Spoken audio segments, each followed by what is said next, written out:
So for the last couple of days, I've been trying to set up my own local LLM on my phone, and yeah, it works.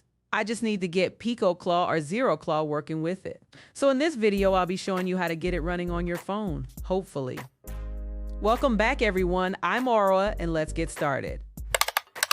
First things first, we need to update our packages and make sure everything is upgraded. For that, I'm gonna run pkg update and pkg upgrade. Now, I've tried the BitNet B1.582B4T. That's Microsoft Research's first open source native 1-bit LLM at the 2 billion parameter scale. It was trained on 4 trillion tokens, and basically what that means is a 1-bit model can actually keep up with full precision models of the same size while using way less memory, energy, and being a lot faster.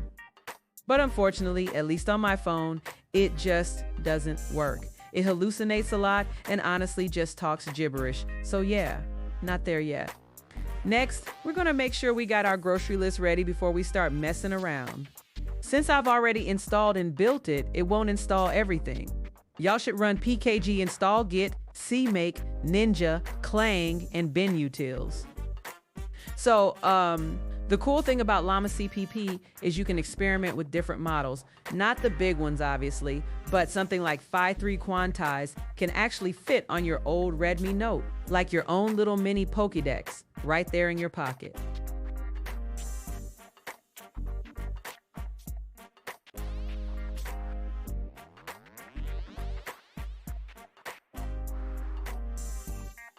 You can put it anywhere you want, but for this tutorial, I'm just gonna make a Phi3 folder inside my home folder. Oh, my bad. I'm multitasking. All right, now let's clone llama.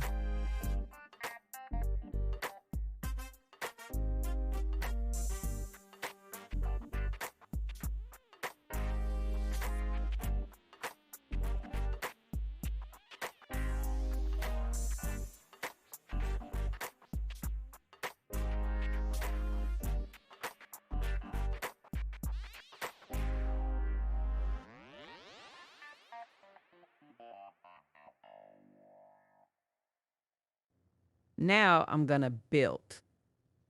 Let's make a folder. Okay. Now I'm gonna speed up only the installation progress since it's a bit long, but for the inference, I'll leave it at natural speed.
Nice. Now I'm going to create the models folder, and let's clone the model right into that folder.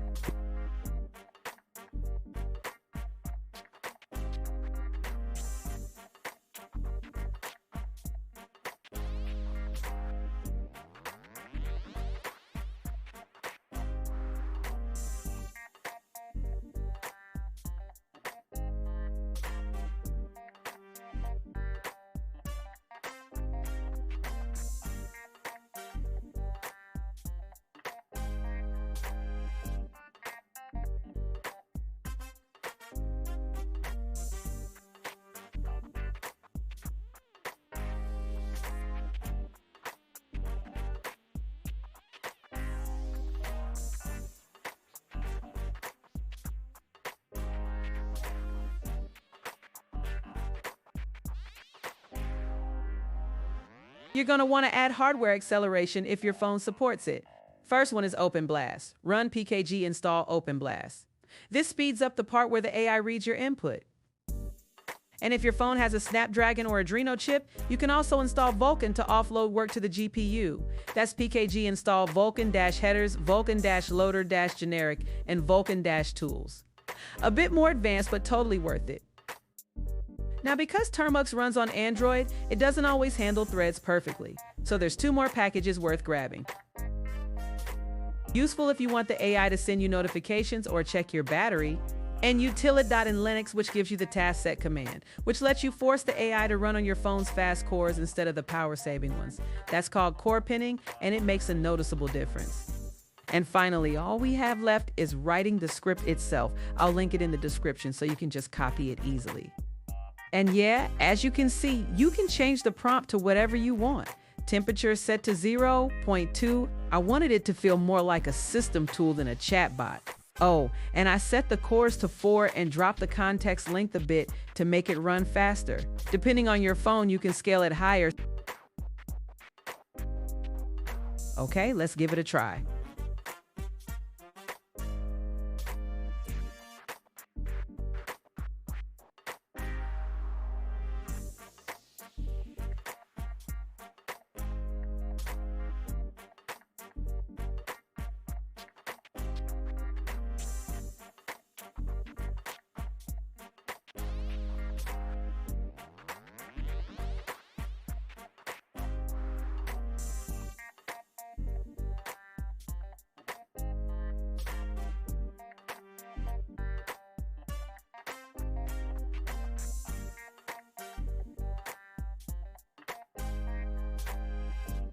Okay, so 3.9 tokens per second. That's actually impressive. Okay, I might just lower the temperature to 0 and try again, but yeah, it's pretty nice for a phone. Okay, what can you tell me about black widow spiders? I know, random, right?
Now it should say something like it's not its expertise, but it still knows about it. And there we go.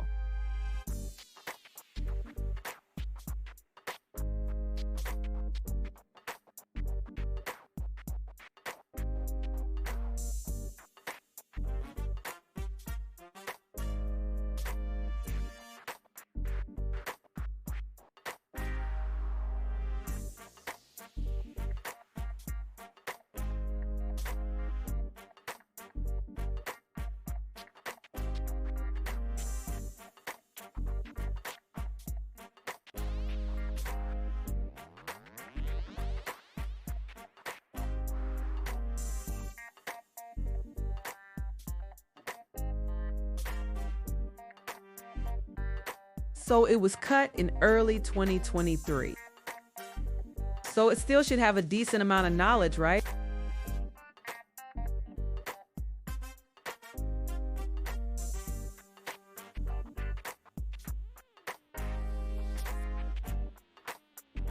Okay, now I want to test some Python skills.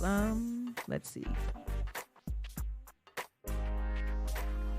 Write a Python function that takes a list of integers and returns a new list containing only the prime numbers. Constraint: do not use any loops for or while. Use functional programming patterns like filter or recursion.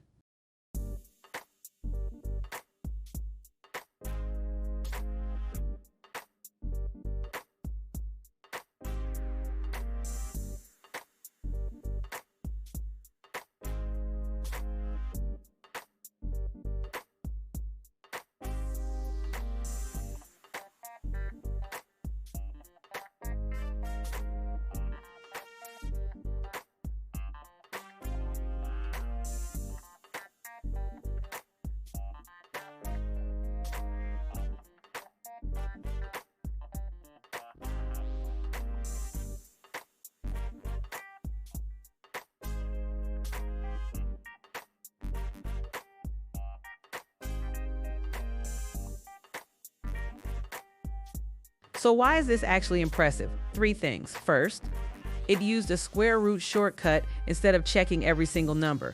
So for 100, you don't test all the way up to 99, you just go up to 10.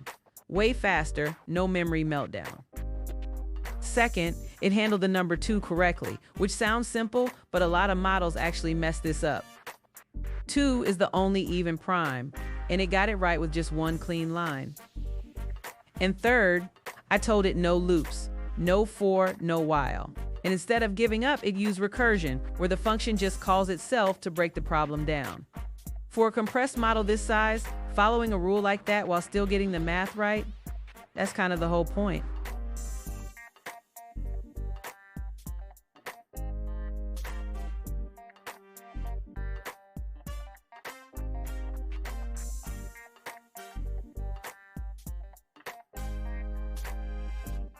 And there you have it, your own local, offline, pocket mini LLM.